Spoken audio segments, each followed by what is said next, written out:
following program has been rated GE. It is therefore suitable for general viewing.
might be contributing to sexual gender-based violence, teenage pregnancy, and high numbers of HIV amongst the teenagers. Okay. Thank you. Now let's move on to the lady on our panel, Dr. Teresa Alwar. She's with the UNICEF. Now, as a global body spearheading the implementation of health programs now by nations, how dire is Kenya's situation compared to her peers in the region? Thank you, Chris, for the invitation to this panel and really to the county government of Homa Bay for having us here. I would want to... Your mic seems to be off. Okay, I could help you with that. Let's see. Oh yeah, we could just swap with yes. Okay, I hope this is better now. Yeah. I think one of the things that we really must recognize is that as a country, Kenya is not doing so well, but is doing better than most countries in the region. If you look at the rate of adolescent births, you'll see that in the Southern African region, and Eastern Southern African region, actually, you will have about 101 births against every 1,000 girls 15 to 19 years. Right. Kenya falls around 73, and globally it's around 40-something. So in as much as we are at a high rate, I think there's still more that can be done. And as Dr. has pointed out, it is a multi-sectoral, multifaceted area. We need to address several issues. What are the behavioral issues? What are the system-related issues? What are the context-specific issues that we have at country level and contextualize, especially to the counties? Absolutely. Now, I would argue that we should compare ourselves with countries that have absolutely dealt with this matter as opposed to countries that are worse. So if we're looking at it at that and being solution-oriented, what is it that we aren't doing in this fight against teenage pregnancies and new infections? And of course, you've said context is very important. When you look at an area such as Homa Bay County, what do you see and what do you like to see in terms of change? I think in terms of change, it's starting with the opportunities at our hand. UNICEF, together with the county government of Homa Bay, actually carried out a study to look at the qualitative issues around unintended pregnancies, HIV, and GBV, what we would call the triple threat amongst girls. Yes. And so getting the evidence first would be our first step. And that's what countries that are actually making steps towards reducing the triple threat have started doing. So nuancing our data, understanding what the issues are, not just looking at the numbers, because behind each number is a name, is a face, is a family. So really understanding our data so that we can contextualize it to put in human-centered interventions that really address the girls. And it's not only the girls that need to be involved in programming. Yes, because boys they're also impregnating themselves. Boys are also participants in a pregnancy. Yes. And males are also participants. And you'll find that actually the first sexual encounters is with a peer. So it's really to put in interventions, context-specific, that reach both boys and girls, and starting early enough with those interventions. So those are the behavioral interventions that we need to think about. Is the knowledge getting to the young person at the right point in time? So I'd look at it like an onion, and around this adolescent. The adolescent is at the center. Around the family, around this adolescent is the family. How are parents being engaged? How are their peers getting involved? And around these peers and the family and the adolescent is a community. There's the education community. There's the religious leaders. There is the social media, which is actually a community in itself. And how are these platforms being used to influence and support adolescents in, number one, delaying sexual debut? And for those who have actually fallen into the situation, how do we then respond? And that brings in the government response, the systems that we work in. And it's not only the health system, but it's also other sectors, the education system, the protection systems, and even administrative systems responding to them. So really it's about a holistic approach to looking at solving the issues. And I think that's how countries that are actually managing to resolve their issues on pregnancy, HIV, and GBV are doing it.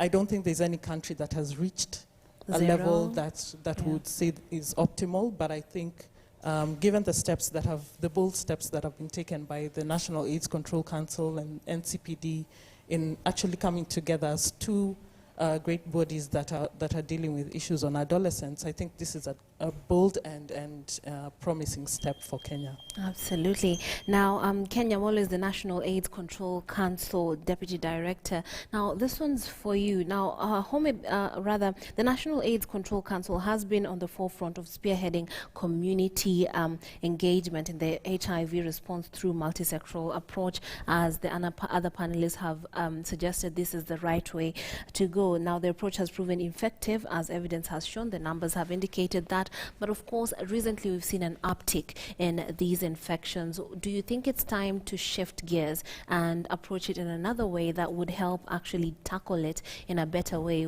Those methods have worked, but then the numbers do not lie. We're seeing an increase. What should be done? Thank you, Trixie.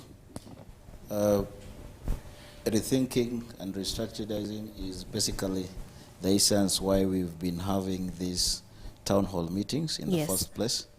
And the focus is no longer now on HIV and AIDS as a standalone. We are talking of the triple threat. Yes. The teenage pregnancies, which in many instances you'll find also several cases of the teenagers turning to be positive.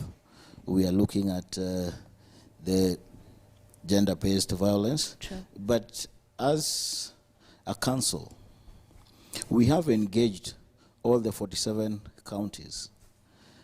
The challenges that we're having in these counties, from the problems of HIV and AIDS, the teenage pregnancies, are very closely related to the geographical realities within those particular counties.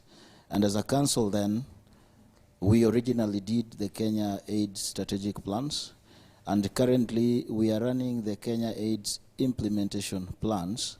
And of course, with that, the counties have identified the key issues that are basically afflicting them.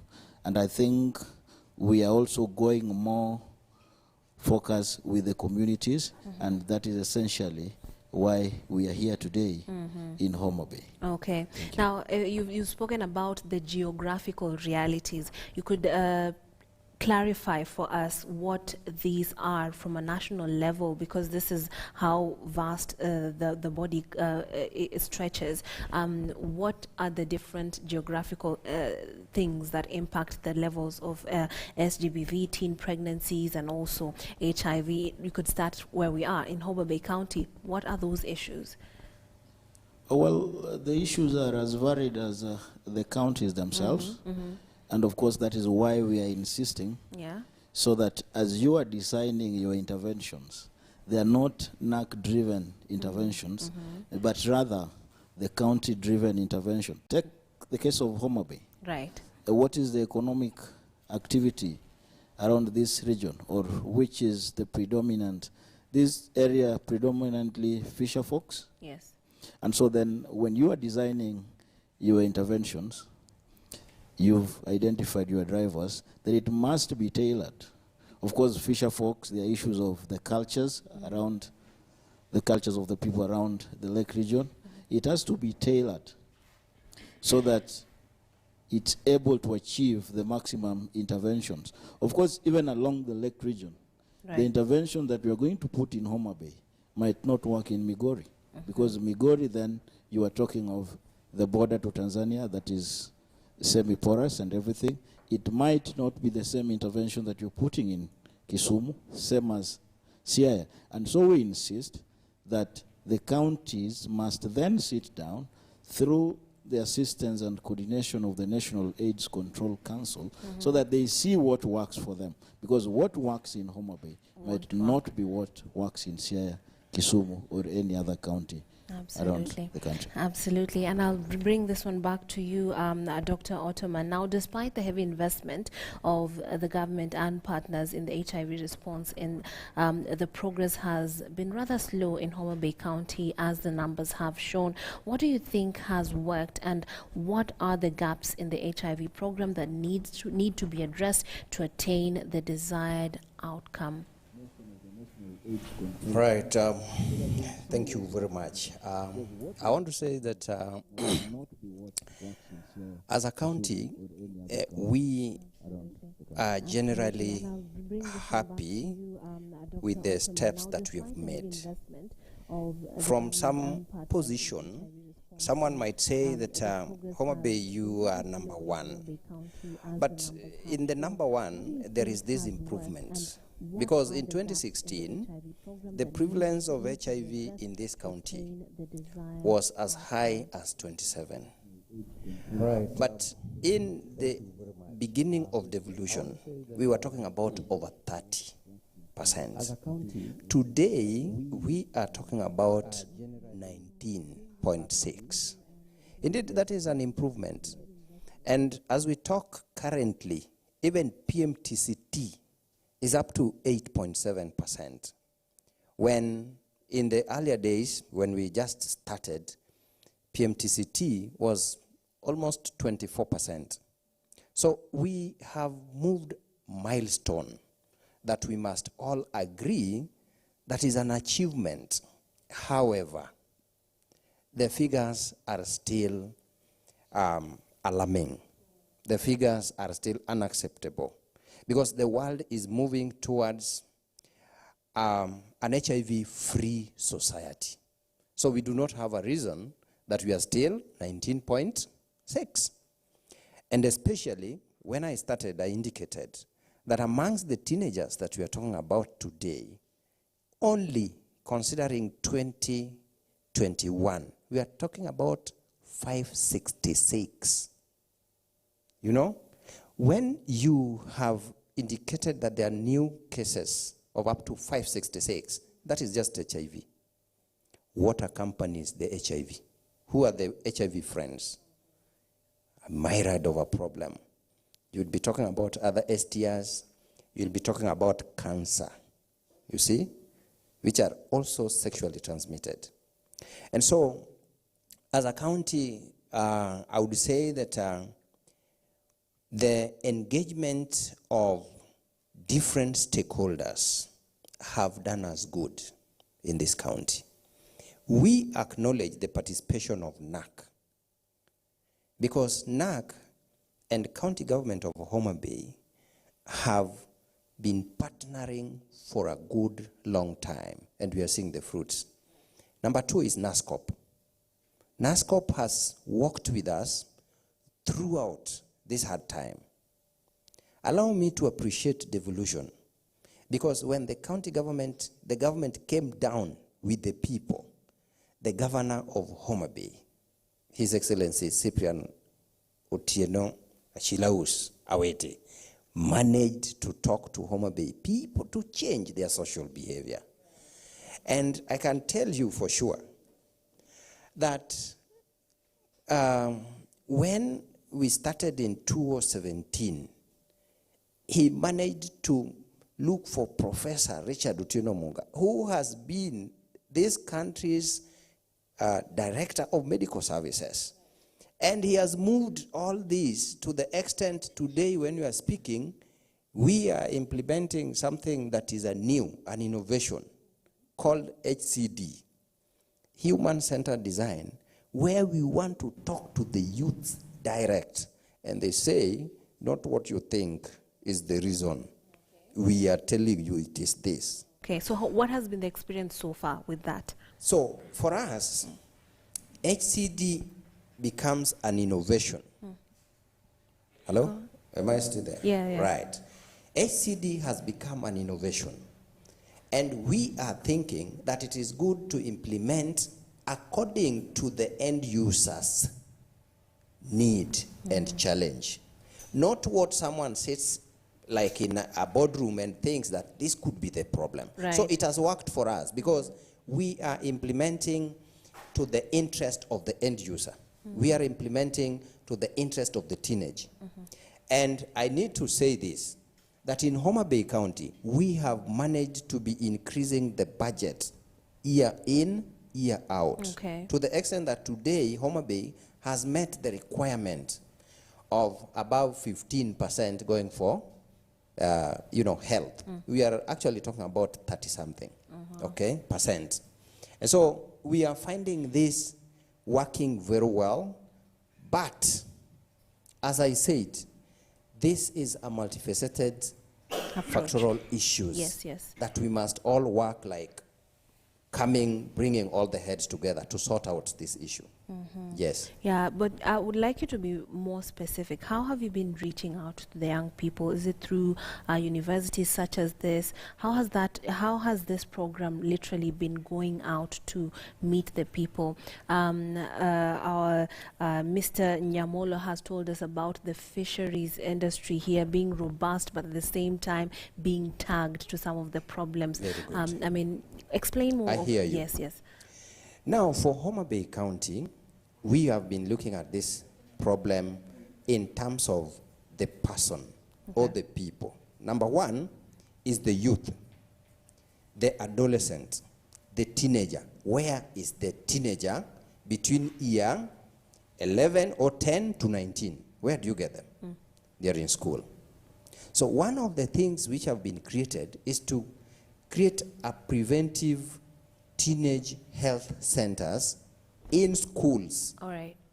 So that the teacher can talk to the child who is in school, and the child will be able to give opinion at that center, friendly center. Number two, we are looking at the parent.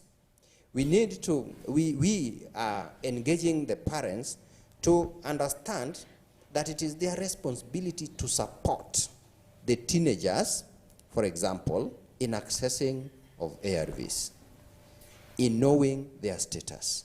Like for the parent that has had a teenage girl getting pregnant, this parent needs to be worried that beyond the pregnancy, what else? And then we've been looking at also now other players, like the government, okay? Government of Homa Bay, as I've said, has looked at it in the budget line. So what is allocated is an incremental kind of allocation. Right. To tackle the teenage issue. And that is HIV, teenage pregnancy, and gender-based violence amongst the teenagers. I need to share with you, Estere, that County government of Homa Bay and Department of Health has also gone further to ensure that we create a map of all the implementing partners in Homa Bay so that they are mapped and zoned into different areas to ensure full coverage of the county. So that we are not just finding one sub-county. Homa Bay has got 8 sub-counties. Right. We are not just finding one sub-county having everyone concentrated there, but we spread them according to the need. And then finally, on this very, very matter, we have also brought in the stakeholders coordination framework. Okay. On top of that, we have got a policy which has been created.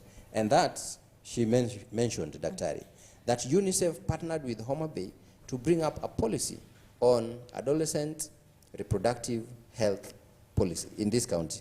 And it has been done very well. Absolutely. So these are some of the things that as a county we are seeing we have managed to tackle, to move forward and, you know, address the matter. All right, and I Right. do believe you would make a lot of headway with the programs that you have put in place, you know, with the challenges you're it seems like there's a lot of innovation when it comes to dealing with the problems. But at the same time, I would like us to widen our scope and our view of this problem. And I'd pose this one over to you, Dr. Teresa. The Sub-Saharan African region has, of course, been heavily hit by HIV infections. Now, this burden, despite the investments in decades, just like the Homa Bay County is investing, Sub-Saharan has been channeling a lot of funds towards ending this problem. Now, what is it that is not working in the region as we look at a more wider perspective of the problem?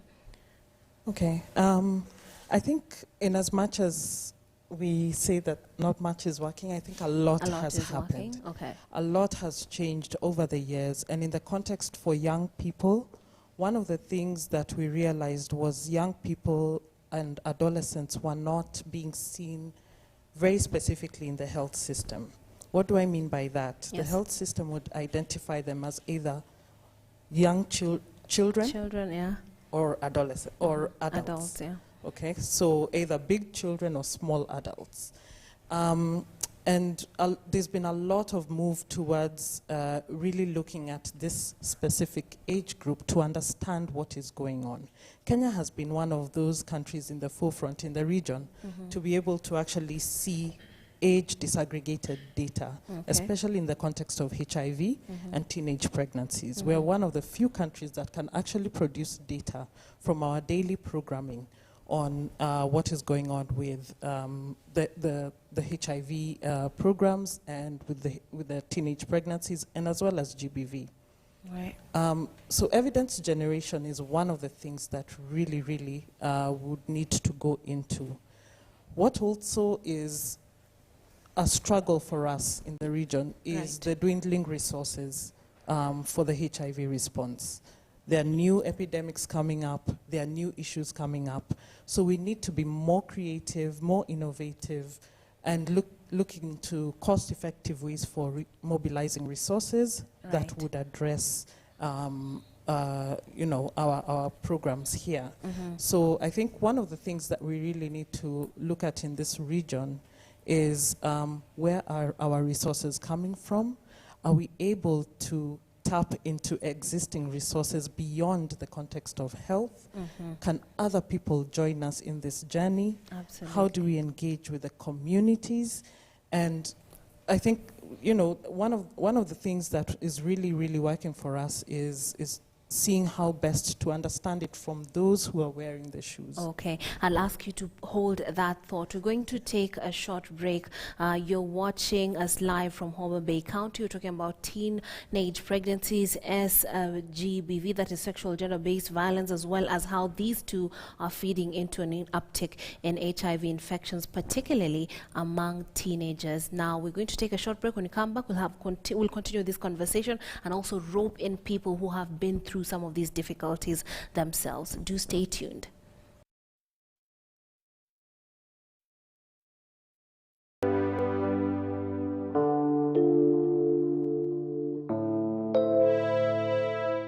To answer. has a toothache. Oh, I see. And who knows why? Because the tooth is too big. No, it might be a hole in her tooth called a cavity. That's why I brush twice a day using Colgate. Imagine this is your tooth and these are food acids that cause cavities. Colgate with calcium and fluoride helps prevent cavities. Who protects our teeth? For maximum cavity protection. Introducing Colgate's double action charcoal toothbrush with charcoal infused bristles. Express Visawa Sawa. Sawa na Sawa liquid hand wash inapatikana katika variant tatu: original, strawberry na aloe vera. Sawa liquid hand wash yenye harufu ya kuvutia, uhakikisha mikono yako inabaki kuwa laini. Bidhaa bora kutoka Pwani Oil Products Limited. Is asking me how to make it big. Sometimes you need to step back, focus, and find your own power. Like using my skills? Yeah, man, like focusing on what makes you unique. Using my skills and playing smart. Yeah, that's right.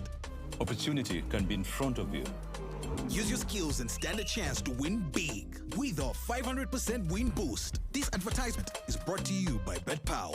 For a better tomorrow, don't forget to do the 1, 2, 3 with Colgate every night.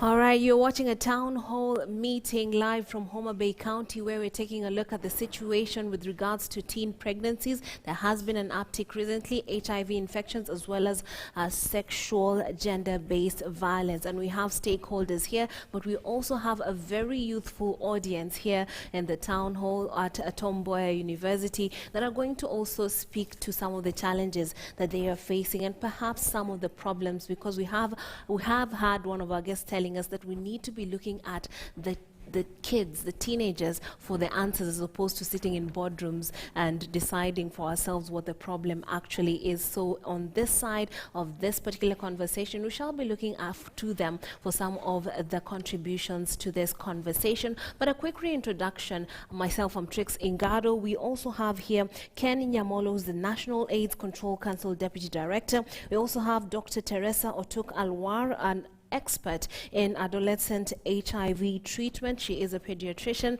and also has contributed to the formulation of programs that help people living with HIV AIDS, particularly women who are of childbearing age, as well as Dr. Adel Ottoman, County Director, Promotion and Preventive Health Service, Homa Bay County. Thank you so much for continuing with us, and thank you watching us at home for continuing on with us and being a part of this conversation. Now, Dr. Alwar, you were telling us about the sub-Saharan African context. What hasn't been working and what has been working? And to add to that, I'll also like to know from you, is it sustainable for us to keep looking outside for help? Can Africa finally stand on its own and fight some of these battles on its own? Okay.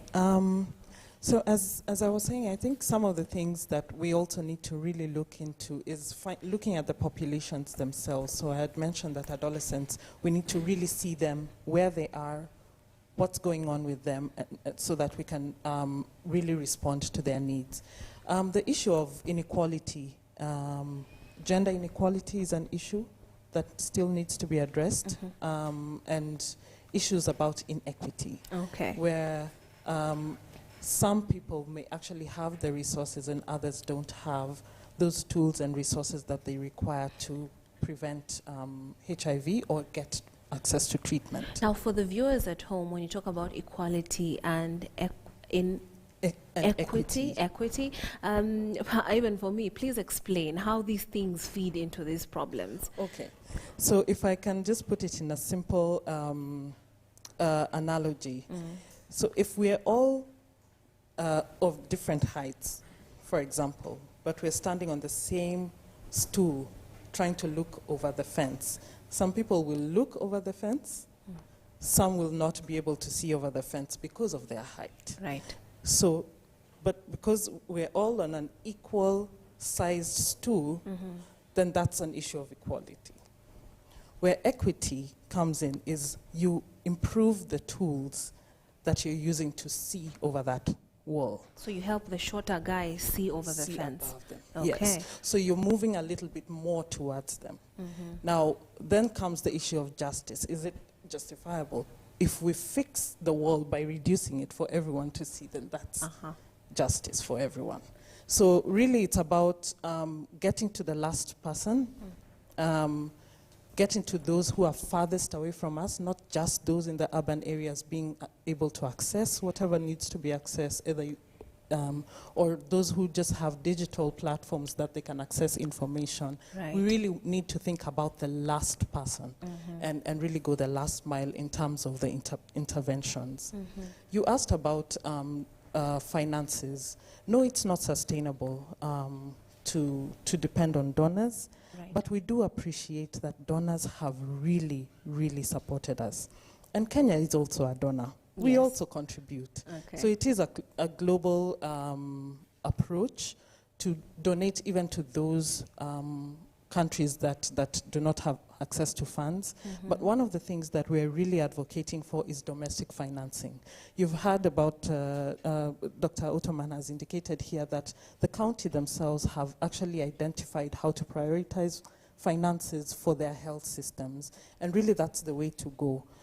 So that it's joint effort. We stop calling it a donor recipient effort, but we're co-partners. Yeah. We're really partners in this process. So even with our donor community and those who are contributing, we have philanthropic communities that also contribute. It is a partnership. Right. But really one of the biggest focus is for increasing the finances that come from our local governments or even the national government to the response. But also ensuring that those finances are well used and actually are maximally used for the, for the interventions that are required. And that's why approaching the triple threat together may actually make sense in terms of cost saving and putting in effective interventions that address all these issues at a go.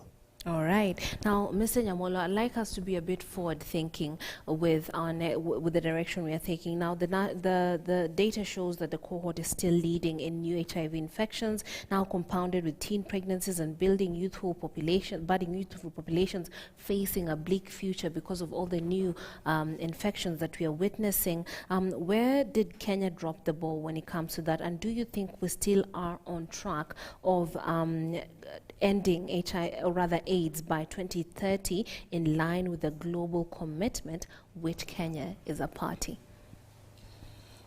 Well, yes, that we are on track. I'll give an example of Homa Bay. We had the UN targets of 90, 90, 90. And in terms of a reduction in new HIV infections, I think Homa Bay did 99%. And of course, we are saying, yes, there are about 123,000 people living positively with HIV and AIDS in Homa Bay, but a lot has also been done. And that is why, for that particular indicator, the reduction of new infection was at that 99%, surpassing the Kenya AIDS strategic framework threshold of 75%. Well, you look at other indicators, the prevalence, you look at the PMTCT coverage and the PMTCT rates. I think PMTCT coverage, they're doing quite well. So in as much as we have some negatives, we also have positives. Right. And as we had indicated, it's just rethinking. And I think we have had this conversation before. The issue of resources. Yes. We do have resources. The first thing that we need to do is to work through on efficiency gains. If we are able to avoid some of the wastages that we are having, and if we are able to redirect our partners, and I think we were with Dr. Ottoman and Professor Muga and very, very many other county officials, because what we had said, it is the county that wears this shoe. Yes. And so they know where it pinches. There's so much money that is coming from development partners, but you find some of it ending up being duplicated. And so if the counties would then come strongly and coordinate these partners, we are going to realize massive efficiency gains. So even before we look at donors and partners, yes, we would have resolved our own problems. Again, if you are going to beg, as a county government, as a national government, we also need to be reminded that what we are doing here, the services that we are providing to the youth, to the Kenyan people, are constitutional obligations. If you go to Article 21.1, there are about 5 things that the government needs to do: observe, respect, promote, protect, and fulfill these rights which are given under Article 43 of the Constitution, which includes the highest attainable standard of living, which also includes reproductive health.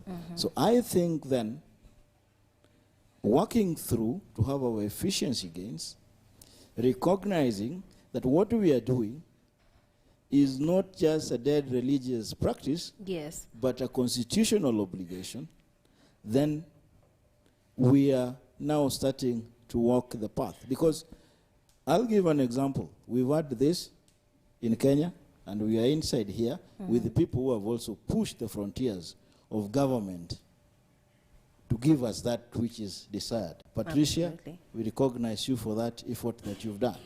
So then, if we are not going to reawaken the giant in us as both county government and the national government, then I think the civil society would light the fire and would be running more of a scorched earth policy. So I think we've done quite well, yes, but there is a lot that still needs to be done, and it is everybody's business. It is not just the NACC, it is not just the county government, it is not just the parents or the children, it is also KTN's and other media houses' responsibilities, yes, to highlight such activities, not just political activities.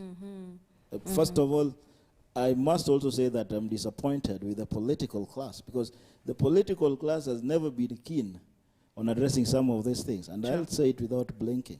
Today we were supposed to be here with quite a number. right, They are not here. So I think it is high time that even our thinking politically, we cannot get votes if we don't invest in these young people. Even if you were to build roads for them, you'll build roads, you'll build schools, but there will be nobody to attend to that. So I think what you call the rethinking must come, and it must be genuine rethinking that is geared towards meeting those constitutional obligations. Thank you. This is quite true. I'll allow you to respond to that tidbit about the political class shying away from such issues. Go ahead. All right. Thank you so much. Nyamolo is a great friend of mine, and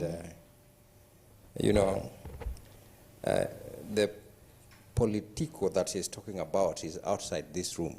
Yeah. The politico is outside, the county where we are talking about, because we are the politico and we are here. Yeah.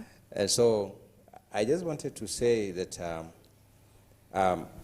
the head of executive in this county is one person that has dedicated his full time in addressing the issues of the teenagers.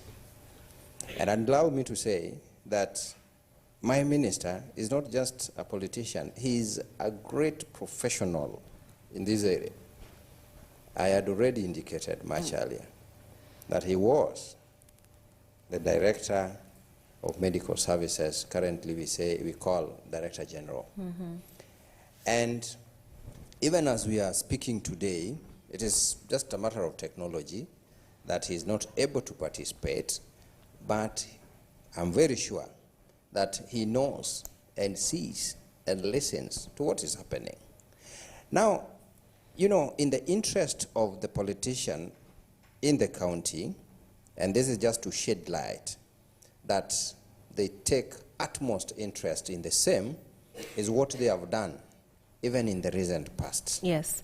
Allow me to say this, that government of Homa Bay has, in the previous 2 years, spent 20 million Kenya shillings to enroll these poorest, and you started by saying maybe it is because of poverty. Yeah.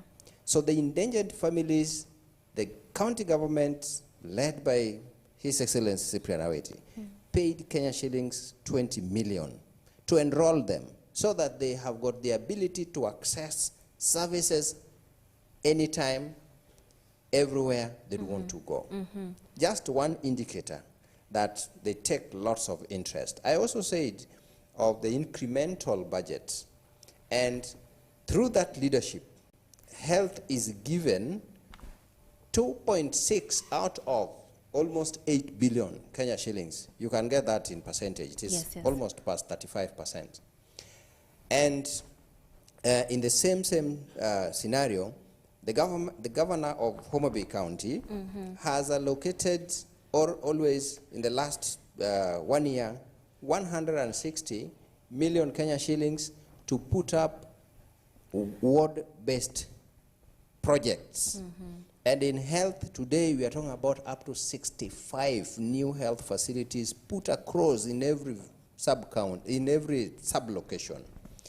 This is to ensure that UHC is implemented effectively. Okay. And this is going to address the issue of the teenager who is not able to walk to county referral hospital, not able to go to sub-county hospital.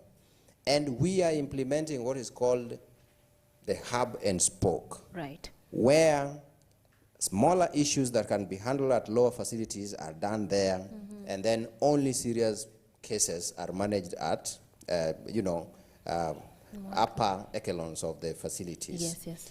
And, you know, we need to appreciate that this very governor and the minister has managed to, they have managed to enroll up to 27,149 indigent families this financial year. Okay. You see? Okay. This is just an indication that the youth is, a priority. Right.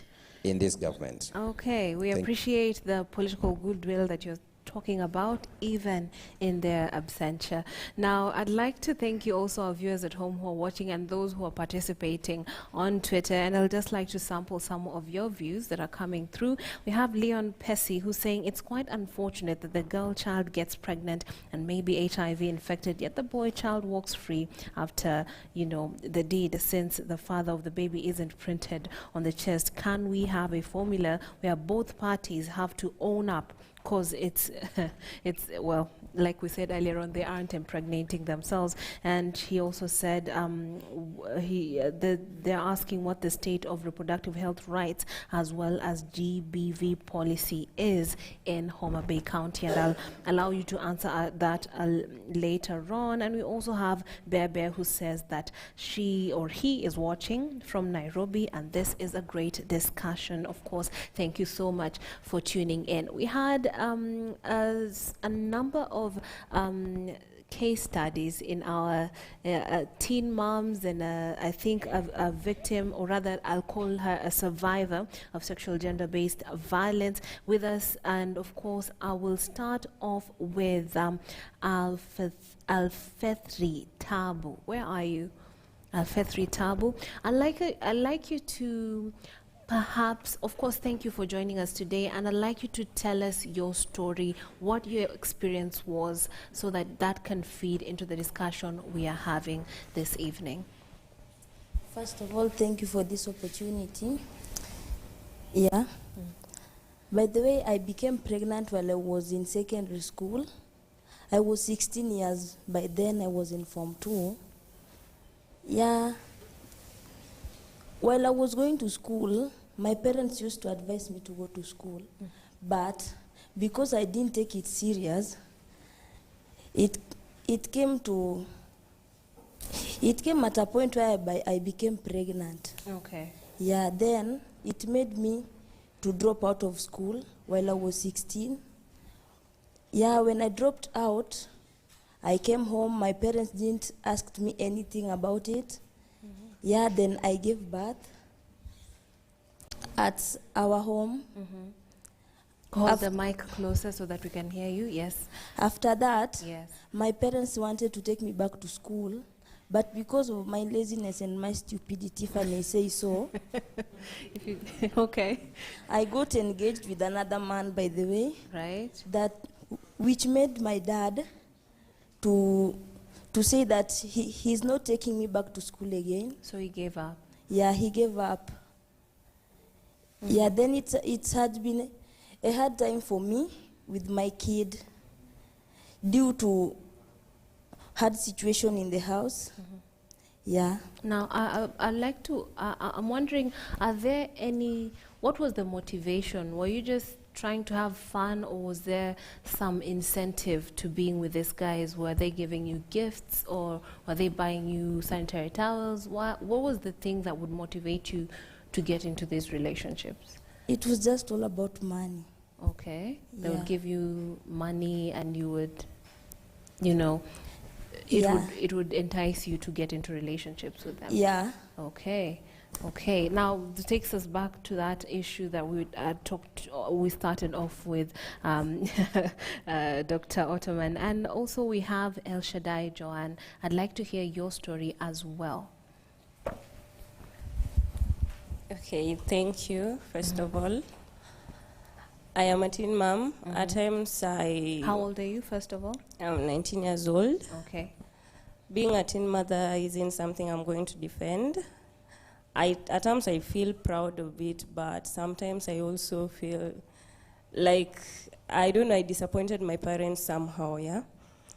So I got pregnant when I was in my 4th form. I was going to sit for my KCSE. So I realized I was pregnant on my first term.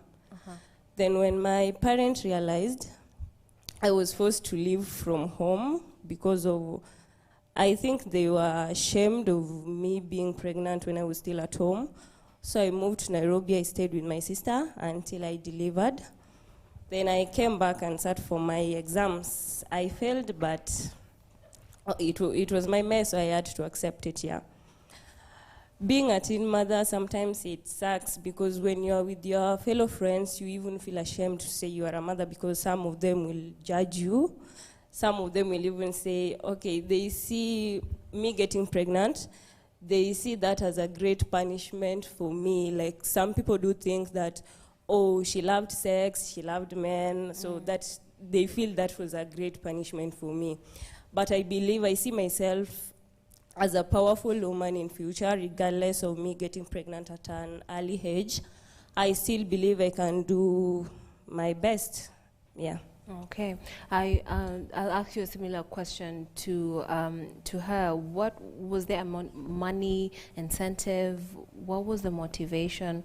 Or, I mean, when you go back to that time where you are in a relationship and before you got pregnant? Okay, to me, it wasn't about money. At times you feel like you are grown, you are a big girl, you can do whatever you want, yeah? So you think like anything you do, it's your life, so it wasn't about the money. Okay. Yeah. And is the dad still in the picture? Not really. Yeah. Was he older than you? Was he also a teen or older than you? It was, let me say, he was a little bit older than me. Yeah. In his 20s? 26. Okay. All right. Last but not least.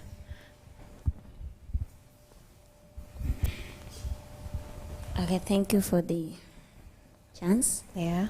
Mine is a bit different with them. Yes. I'm a survivor of a GBV. My story is long, but I'll cut it due to the time, but I'll say a bit. My name is Matilda. I passed through GBV when I was staying with my uncle. Okay. My dad died And my mom also died in 2019. I think my dad died when in 2002. I was staying with my uncle then. When my dad died, when my dad died, my mom left us. She went to stay away from us. My brother, we are two. My brother went to stay with my uncle in Kisumu, and I was staying home with my uncle. It's reached a point where my dad, because I was calling him my dad, my uncle, sleeps with me. When I did my class 8. How old were you then? I was 15 years old. Yeah. I didn't know where to start. I didn't know where to go. I was just me as Matilda. After that, I joined Form 1. He keeps on doing that. He can go to work and come later back at home when it's on a Saturday. He will sleep with me. I didn't know who to tell. I was like, God, where will I start from? When it's reached in Form 2, I went and tell my grandmother. But then my grandmother was alive. I told her, Shosho, mtoto wako ananifanyia hivi na hivi. Shosho yangu akasema usiseme hii story. Kanyagia. Nobody believed me in my family, even I shared with my auntie, a wife to my uncle. The same uncle? Yeah, no. Okay, different. Another one. Yeye aliniamini, alisimama na mimi. But since hakuwa na power, hakuna kitu yenye alikuwa anaweza kunisaidia. Nikifika Form 3, kulala kwangu na anko yangu ilikuwa bado inaendelea. I said enough is enough. But then when my mom left, we had issues. Vile babangu alikufa, walibelieve Mkikuyu haezi kaa kwa boma. So ilibidi mama yangu akatoka. Akakula hizo mapesa za babangu, nini. But then I didn't even have access to my mother. Juu sikuwa najua ako wapi, sikuwa hata namuona, sikuwa hata namsikia. Cause vile alitoka, alikasirika juu alinichukua kama niko class 4, but watu wa kwetu walikuja wakanichukua. So I think vile alinyang'anywa mtoto wake, alikuwa na pain. Like hakuwa anataka anything to do with us. Okay. Yeah. Alright. So when I was in Form 3, nikamua pana, this is enough. Nilikuwa nagonjeka. They call it a chira, I think. Yeah. In Doluo, chira. Like a curse. Yeah, it's like a curse. Okay. Nilikuwa nimekonda. Sikuwa na afya. But watu kwa familia yangu walibelieve nimetoa ball. Mimi mwenyewe hata sikuwa nimetoa ball. Hata sikuwa na ball. Nobody believed me in our family. Nikasema hapana. Nikaenda nikashare na my uncle. Nikaenda nikashare na with a friend of mine. Akanipeleka kwa shosho yake, kaniambia this is a taboo kwa family. But then nilikuwa na hiccups yenye iko inaisha. So my grandmother was like, hiccups inashika mtu mwenye ako karibu kukufa. Wewe ni mdogo, kwa nini hiccups inakushika? Tukaenda OC. My uncle was a dad, Dr. GP Obutu. Tukaenda OC. Sikutibiwa. My grandmother, kumbe alikuwa anajua maybe this is a taboo. Akanipeleka kwa neighbor wake mwingine, a family, kunitibu. Nikatibiwa, nikapewa dawa, hiccups ikaisha, nikaoga na madawa zingine, nikakuja normal. So kufika Form 3, singeweza continue with anything that I was suffering in this house. Because I was like a maid in that house. Yeah, they were not even giving me chance kukaa kama mtoto kwa hiyo nyumba. Nikasema na nikakimbia na nikaenda kwetu kwa side za kina mama yangu. Since my mom pia kwa nataka tujue familia yake, since akaenda akapotea, Hakuwa anataka tu associate na my grandmother, my aunties. So a friend of mine alinisaidia na simu. Nikaingia FB. Kuingia FB nikapata auntie yangu. Nikamtext. Nikamwambia kitu chochote inanifanyikia.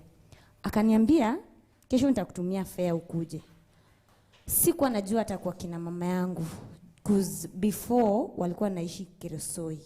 Na hizi vitu za 20 vita. Yes. Iliwatoa Keresoi wakaishi Molo. So I didn't know wako Molo, but my aunt aliniambia nikifika Molo ni mcall anikujie. Auntie yangu alinikujia. Aku believe vile walinipata. I was confused. Sikuwa najua anything. My grandmother alikuwa anapiga kelele like mamangu ametutupa. Calling my mom, mamangu anasema eti walimnyang'anya mtoto, so ataki kusikia anything about us. Wanichukue wanirudishe nyumbani pale nimetoka. Huko ndio kwetu. Auntie yangu akasema hapana. Tutakaa na yeye. Nikakaa na my grandmother since hakuwa najiweza, nikamua niende kwa. Nikapata boyfriend. Nilipata boyfriend Facebook. Yeah, I'm not afraid of saying that. Nikaamua nikaenda kwa boyfriend. Tukaishi na boyfriend. Nikasema nao ili niende ni oleke. Juu nimepitia mengi na nikasema na hata nikienda nioleke nitamwambia story yangu. Nilificha. I think hata saizi wananiona hata wanashanga. But I'm not afraid of sharing my story. I've been sharing it. Vile na share na kuwa relieved. And then your siblings, ilikuwa wewe peke yako ama ulikuwa na ndugu? We are two. Sasa ule mwingine akaenda wapi? I'm staying with my brother at Homa Bay. Okay. Since babangu aliacha shamba, we are not even assessed kwa hiyo shamba. Kila kitu, my uncle mwenye nilikuwa na stay na yeye, alichange kila kitu. Tunakaa tu wenye hata wa exist kwa hiyo family. Okay. Yeah. All right. Those are very heavy narratives right there. On one hand, we have economic issues. On another, we're having a teenager being taken advantage of by an older man. On another hand, we're having trauma, economic issues, societal issues, beliefs that one would say are outdated. There's so much to unpack here. So we're going to take a short break. And when we come back, we'll have our experts here dig into this and, of course, continue the conversation on how we can actually end these things with having solutions that are specially tailored to our society. Do stay tuned.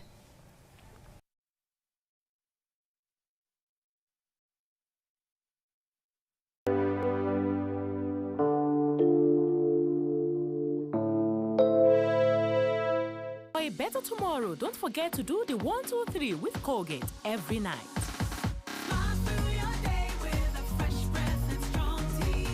Express Sawa Sawa. Sawa na Sawa liquid hand wash inapatikana katika variant 3: original, strawberry na aloe vera. Sawa liquid hand wash yenye harufu ya kuvutia, uhakikisha mikono yako inabaki kuwa laini.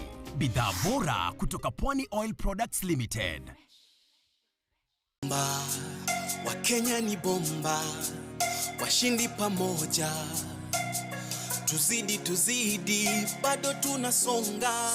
Hatujui kuchoka, zaidi ya miaka 50. Pay bill number 292222. Account Bomba. For more information, visit www.kenyacharity.com. Win today with Lotto Bomba. Approved by Betting and Licensing Control Board. Must be 18 years and over to participate. Play responsibly. I'm standing on the stage, looking at the audience, I'm frightened. They told me that this thing was so exciting. Snap it, Bangles. Do you still? You can do it all by yourself. Let me see you do it. Let me see you do it. Hey, snap it, Bangles. Do you still? You can do it all by yourself. Let me see you do it. Let me see you.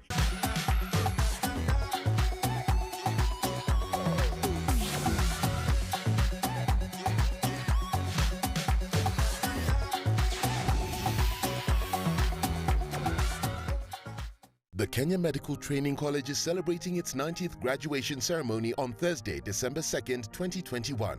The virtual event will be held at KMTC Graduation Square, Nairobi from 10 a.m. We invite you to join the live graduation proceedings on the KMTC YouTube channel at KMTC Official. The ceremony will also be aired live on KTN Home. Visit www.kmtc.ac.ke for more information on the graduation, our training programs, and application procedure. KMTC, training for better health.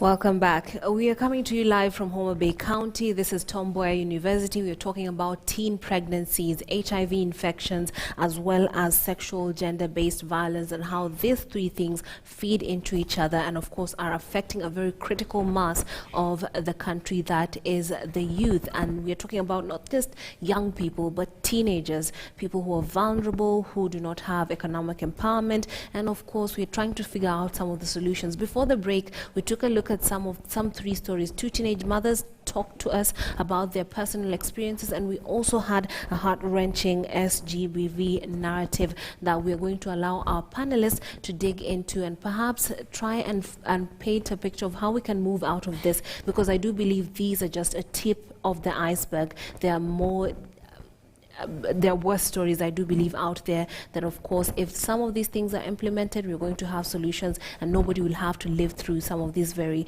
devastating narratives. But before we get into that, we also have with us today in our town hall Maureen Murenga, who's the Lean On Me Foundation Executive Director, who's going to tell us some of the issues that she encounters while she is helping people living with HIV. Over to you, Maureen. Could you talk to us about some of the issues? Thank you, Trix. And first of all, I want to thank the girls for courageously sharing their stories. It's not really very easy.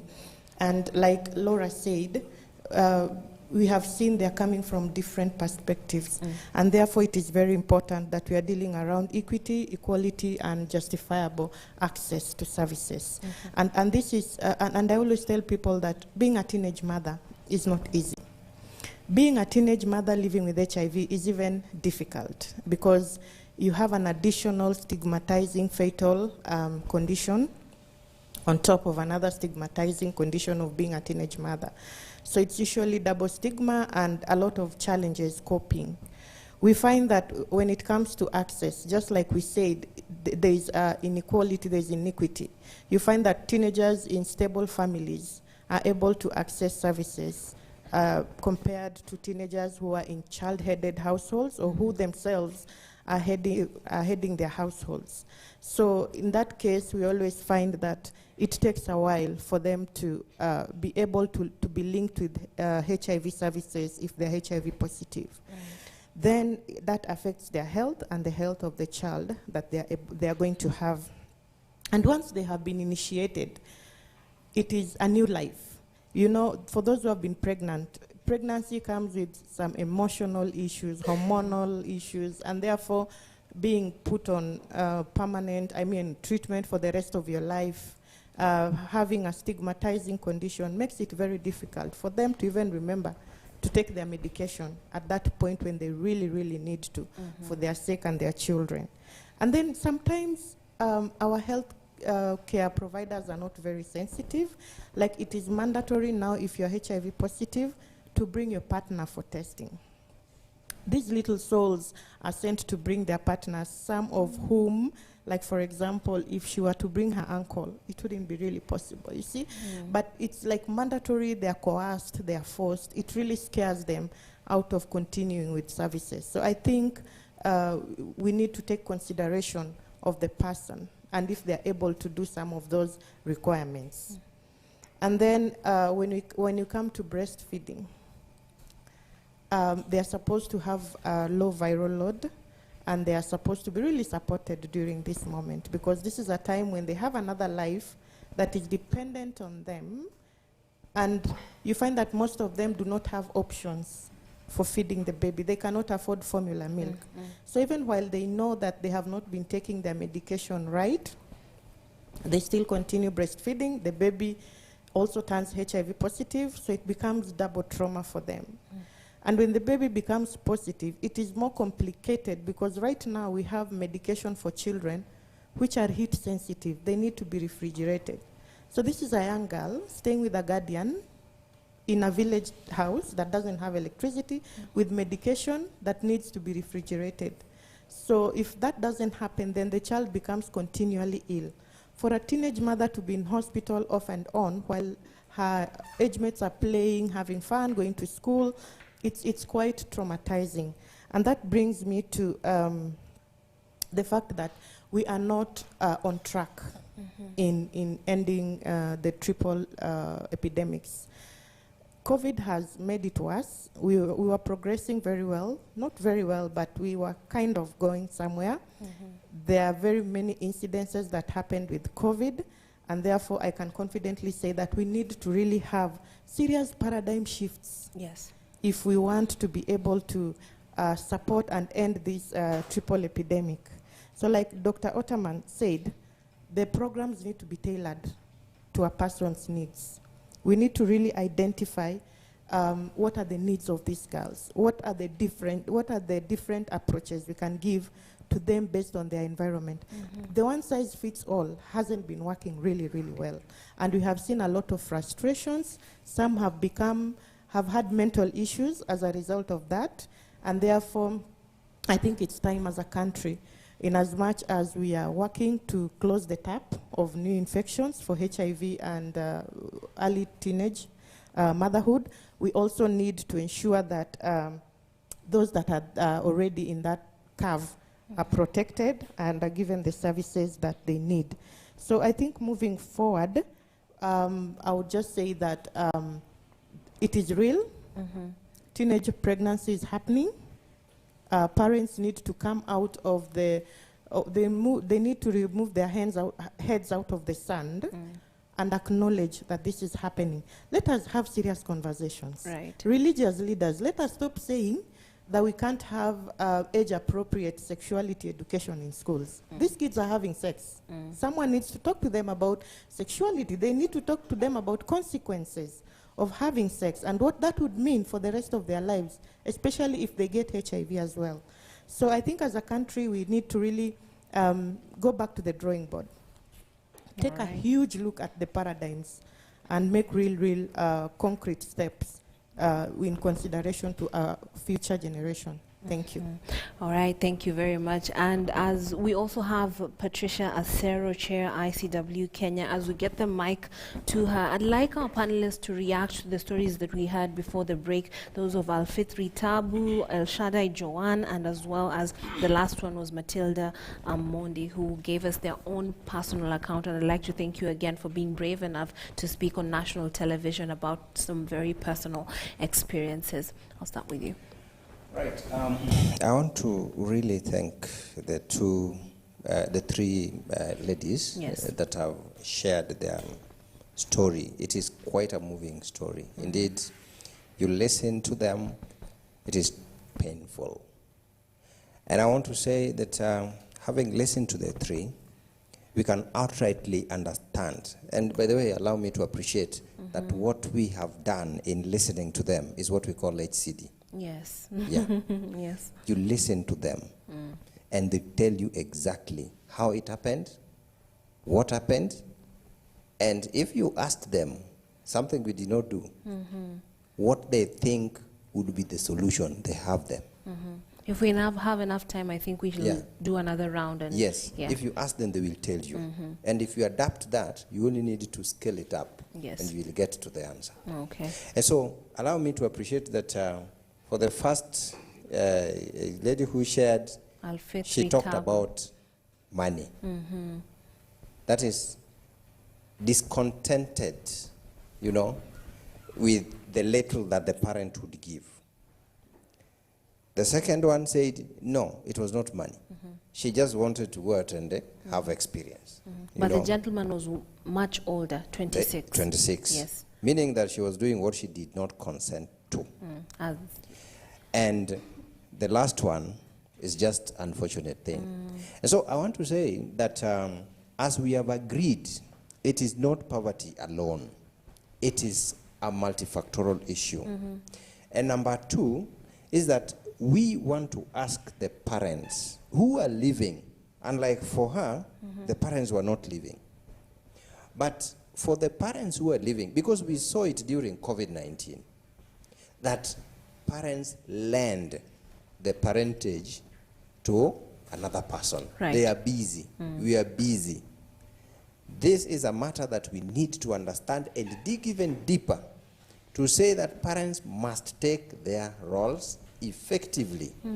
And the older way of life, when older women sat with younger girls, should come back. Yes, yes. And this we are implementing in a dream project in Homa Bay, Okay. where girls are empowered. They are told, you know, the government has taken it as they are now the parents of the girls, because parents have gone to look for money. They have gone to work. So this is what we want to really make like we must move on. And I want to say that Homa Bay County, we are appreciating self-reliance. Okay. And journey to self-reliance is the way that we want to use to ensure that whichever the implementation that the intervention that we do is not dependent on the donor. All right. Now, Yes. in the interest of time, I'd like I just really want to appreciate the three young ladies. Your story should get us angry enough to respond. Yes. And it should get us more engaged to respond. To the two young moms, don't feel down. I heard from them that they feel like it was their fault. Yeah. But adolescence is full of risk. And I want to talk about the biological and physiological changes that happen through adolescence. When an adolescent, the brain of an adolescent is the last thing to develop, and it develops by the time you're 24. So do not blame yourselves for the issues that you went through. It was the hormones that were raging, risk-taking increases, and it increases as you get into older adolescents. You feel like you can be older. But when you look into, and I did not ask about the outcomes of your children, I hope they are there. You have your young children with you. So you are a success to your young child, okay? Always remember that. Don't think of yourself as a failure. Like you say, you can always step up. The government has put in place to allow girls to go back to school, which is a protective platform for you to regain your steps to your life chances. And if it's not school, there are other skills that you have. So just remember that. To Matilda, I think your story should help us react differently. Cultural norms, issues, we can see there were more context issues that were not even her problem. Yeah. It was a deeper issue. And really, an adolescent belongs to the community, not just to the parents. So again, when we ask ourselves, if I have a 12-year-old girl who is HIV positive and pregnant, who do I blame? And then twist that blame to who should I involve when programming for adolescents. So really, young ladies, you have made us really think, and I like what you say, it's about human-centered design, getting the conversations going. Where else, what other platforms do we need to engage with? And the school platform, if the guidance and counseling teachers were able to respond to the young ladies and identify that there was something going on, then it could have called in support from the teachers, the guidance and counseling teachers and everyone else around this adolescent to start responding to their needs, understanding, is there a deeper issue at home? If it's about money, and I always say, if you don't give your child some money, then they will look for it. To find it somewhere. Find it somewhere else. But it's also not about just giving money. And I know that may have been the issue, because you want nice things as an adolescent. You want nice dresses, you want nice shoes. It's a normal physiological process. I like nice things as well. But what do you focus on? How do we help them refocus and realign their lives to getting back on track? Having said that, issues that intervene and support and prevent such situations from happening should not start in the adolescent period. True. As Maureen said, we need age-appropriate and developmentally appropriate information. And whether we want to call it sex education, family health education, life skills, whatever format, it needs to fit into a format that young people can understand, understanding their bodies. You see what the bodies can do and what the body is capable of. Right. And how to respect their own bodies as well as other people's bodies. For sure. So really a lot of messages that have come through from these young ladies. It can take, if you let me go on and on, I will go on and on, but I think really we need to be angry enough to act. Okay, Mr. Nyamolo. Thank you, and young ladies, I love your confidence, and let it remain the way you said it.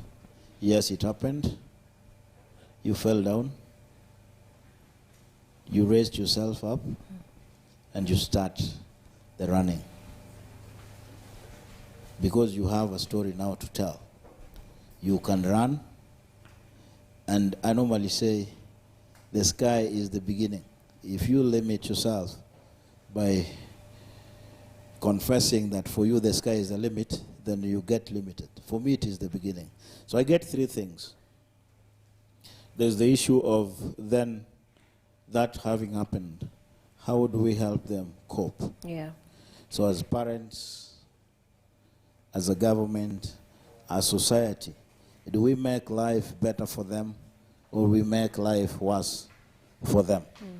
Are we helping them to cope up with the situations?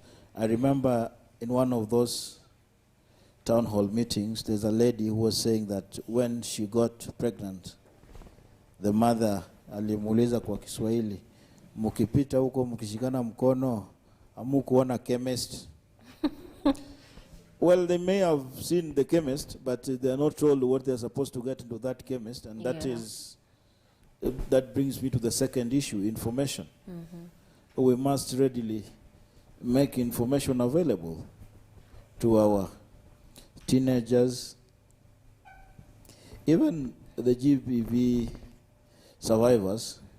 Of course, with that information, then they're empowered. If you tell them, did you see a chemist? Akiingia nunue aspirin? Is that what you wanted them to go and buy? I mean, what she was really saying is, don't you know that condoms are being sold there? Yeah? But now, ukiuliza mtoto kama aliona chemist, akikwambia aliona, what will you do? So that information, we must have honest conversations and tell our youngsters what needs to be said. Of course, the third thing is reporting. In Gujarati, we talk of pakolokorogwang chamugwendi. It's a sad story.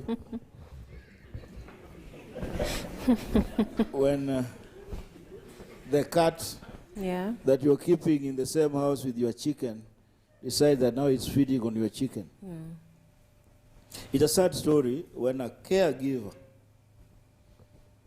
living with a person whom they're supposed to be giving care in the same house, and that now becomes the abuser. It's a sad story. Right. And I think apart from, of course, the legal sanctions that are done, I think we also need to give information about the reporting lines. You can hear the girl's struggles. It's being done by a close relative. You're going to the next relative, nothing is happening. At that age, do you then empower her to go to the law enforcers? And then, if she's somewhere perhaps very deep within the county, how does she go to the hospital, even for examination? Because such cases, then you need a medical examination and everything. So how then do they meet such resources to enable them, even get the evidence that would be sufficient for prosecution? I think then we need to give that proper information, including legal clinics, to our youngsters so that we know what we need to do when such things happen. If you are abused, the clothes that you are putting on, what do you do with them? Do you wash them? Do you keep them?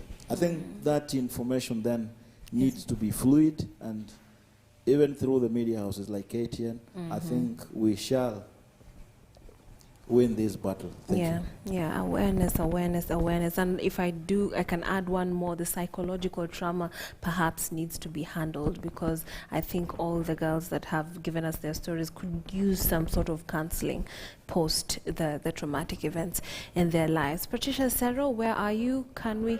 Yes, go ahead. Thank you so much for this opportunity. Am I audible? Yes. And thanks to the girls who have been bold enough to share with us their stories, and also thanks to our panelists. I would just like to throw a bit of a spanner to the works. That we have policies that are not being implemented, and at times that is why we're here. Kenya, we are known for beautiful policies.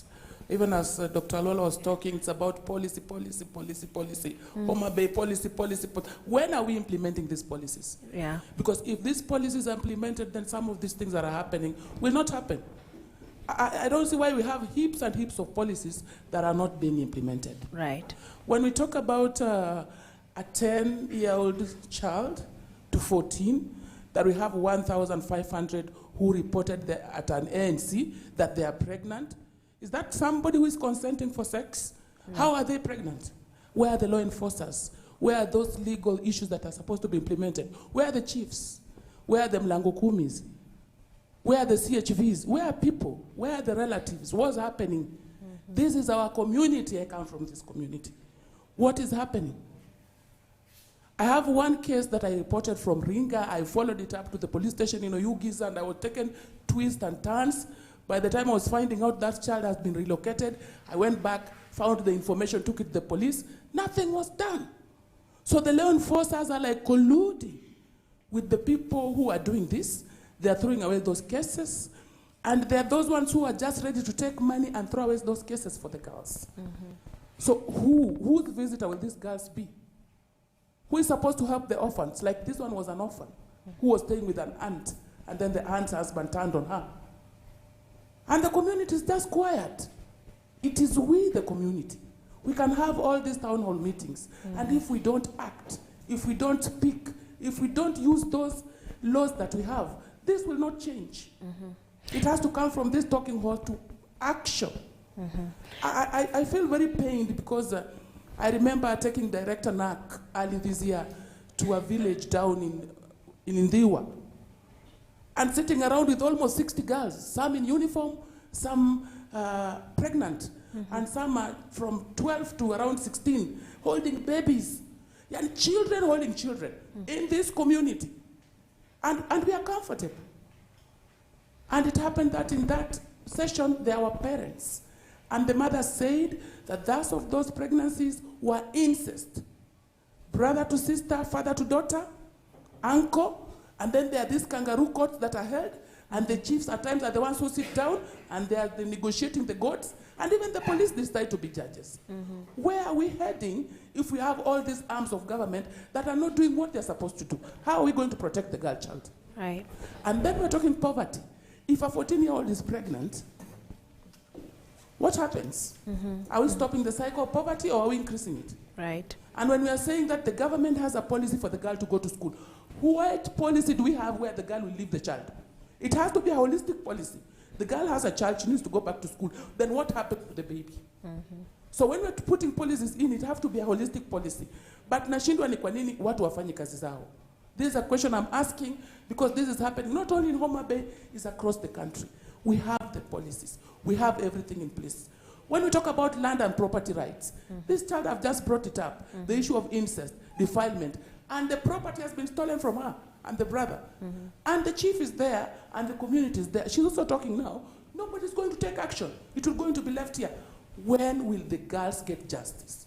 That's my question to each and every Kenyan in each and every household. Absolutely, a very pertinent question right there. Before you hand over your mic, I'd like to ask you, earlier on we talked to Moses Kilian, the county commissioner, and he talked about gender desks. In your quest for justice for some of these girls, have you found that those gender desks at the police stations are of any help? Those gender desks, some of them exist in name. Like when I went to Yugis, there was a gender desk.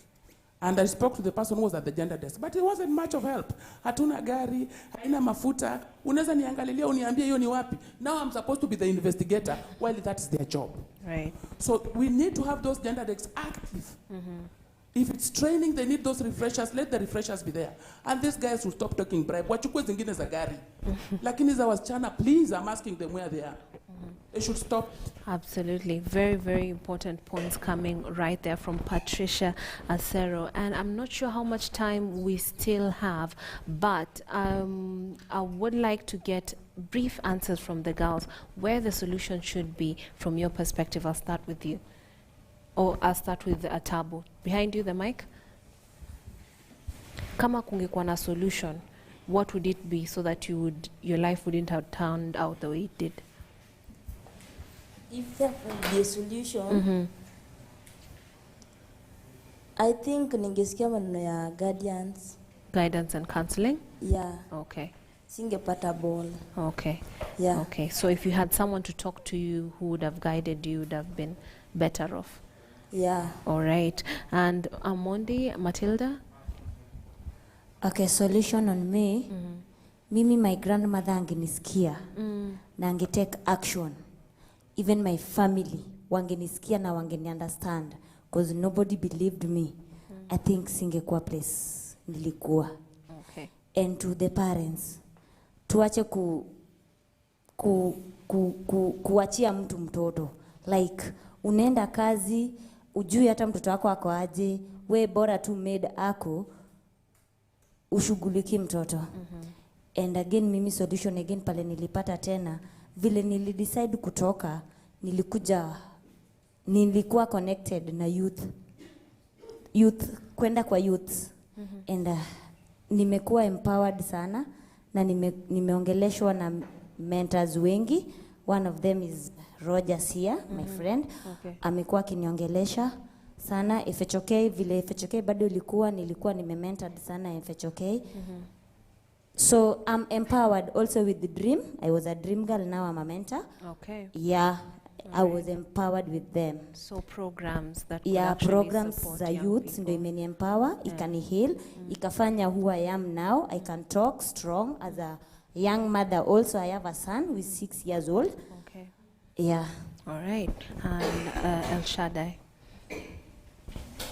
Me, I think if my parents would have initiated sex talk with me, okay, I couldn't have made the decision that I did. So to parents, I think sex shouldn't be a taboo subject to talk about. You should feel free to talk about it with your daughters at home. Yeah, just like Matilda, I am also empowered. I was empowered by Kelin. I'm also in a project called Adolescent 360 that is dealing with adolescent young mothers. They have socioeconomically empowered me. I do soap making. I make mats and I sell. So that has also helped me to support myself and also support my son. So social economic empowerment. I'd like to hear from a guy at least. Thank you so much. Yes. My name is Roger Somolo. I'm the chair of Maisha Youth Homa Bay County and Activate Action founder. There's a gap. Yes. Even in the conversation that we're having, this role of young men and adolescent boys. You see, like, we are not engaged at all. There are boys here that we are supposed to get their views. Let me just give my view as a young person and as a mentor to these young girls.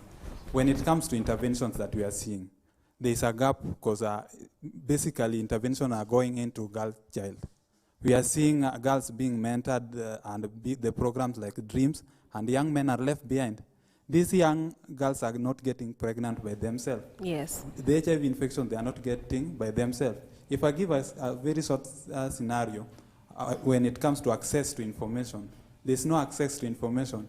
Basically, the youth-friendly facilities that we're having and we are claiming to have, by 5 they are closed. Young people are coming from school by 6 p.m. When do they get access to this information and services on contraceptives? Right. My recommendation will be this need to empower youth-led organizations. Like Matilda has mentioned, we are working with young people like her. Let's empower and just ask 1 minute to hear from another man, boy, we then are we are done. Okay, briefly, because we have a skit by a group of young men, so they'll play us out. So go ahead, briefly. Thank you very much. Yes. My name is Steve Juma. Yes. I'm a youth champion and founder of a youth CBO, County Youth and Adolescent Network. I really want to say that in these interventions, only in Biblical Mary did we see conception happening at one point. But during this time, males are involved. Therefore, it's very key to involve them in the process. As champions of positive change within the community, as partners, and also as clients. It's true we as male, we also have unmet need of reproductive health issues within the community. And finally, you realize that most of these times we just see girls going to safe spaces, we don't know what they discuss. And because I have affiliation with a girl, because of masculinity and social cultural issues, I'll be able to overpower this young girl, even if you taught her how to play safe sex and the rest. But when we meet, because you didn't empower me and you empowered her, the masculinity will overrule. Therefore, I really call upon the implementing partners, the duty bearers, also to do what? Engage male partners. I'm only worried on a particular thing. We have had the serious cases of the ladies, and I want to urge the duty bearers that in which guidelines are we using to ensure that we track these issues of SGBV. Our county is struggling with the SGBV policy, which awaits the approval at the cabinet. It will really help us during this time that we are going to election, that violence in the forefront. Yeah, it's really painful. Thank you. Very important points coming out there. Now I'd like to invite the Magnet Theatre Group, and as they come in, just a recap of our guests that we had. Also, we had earlier on narratives from Al-Fitri Tabu, a teen mom, El Shaddai Joan, a teen mom as well, Matilda Amondi is a SGBV survivor who is now empowering other youth. On my expert panel here, I had Ken Nyamolo, who's the National AIDS Control Council Deputy Director. We also had Dr. Teresia Otuk Alwar of UNICEF, as well as Dr. Adel Ottoman, County Director, Promotion and Preventive Health Services, Homa Bay County. Thank you everyone for your views. I'm forgetting Maureen Murenga, who's of Lean On Me Foundation, as well as Patricia Acero, who is the chair of ICW Kenya. Now I'd like the Magnet Theatre Group to play us out with a skit.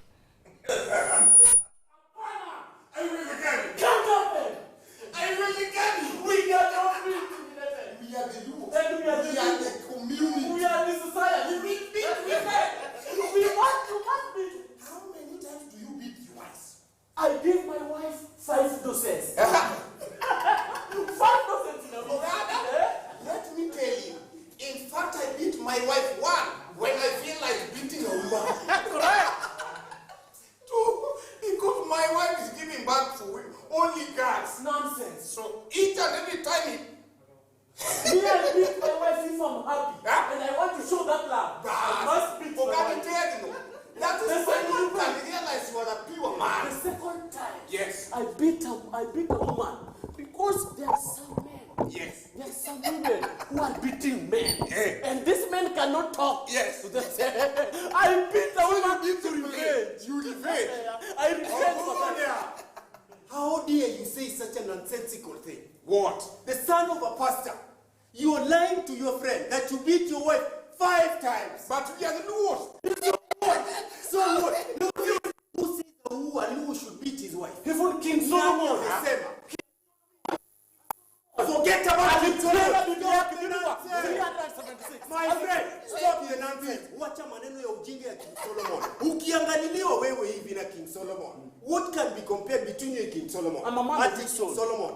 My friend, sikia hii maneno. Nataka usikie na usikie vizuri. Ukikuja hapa kudanganya mwenzako ati apige bibi yake mara ngapi? Na wewe babako ni mchungaji. Anafunua, angalia hapa vizuri, anafunua wale kondoo anachunga. Wewe kijana, baba yako alianza kupiga mabibi tangu jadi. Mpaka leo pia wewe bado unasema hapo unapiga bibi yako. Hebu jiangalie. Bibi yako mchukue weka na yeye chini. Awe ni msichana, awe ni nani, nyote mnatoshana. Hakuna kitu eti wewe ni mzuri kushinda mwingine. Usidanganywe. Na si uongo. Wacha maneno ya katiba. Na hiyo tukisema katiba utafungwa. Utafungwa. Piga bibi yako mara nyingine. Ufungwe, umuue, utauawa pia wewe. Na si uongo. Na nimekuacha hapa. Endelea kujifanya unapiga bibi. It is now everybody to decide for himself.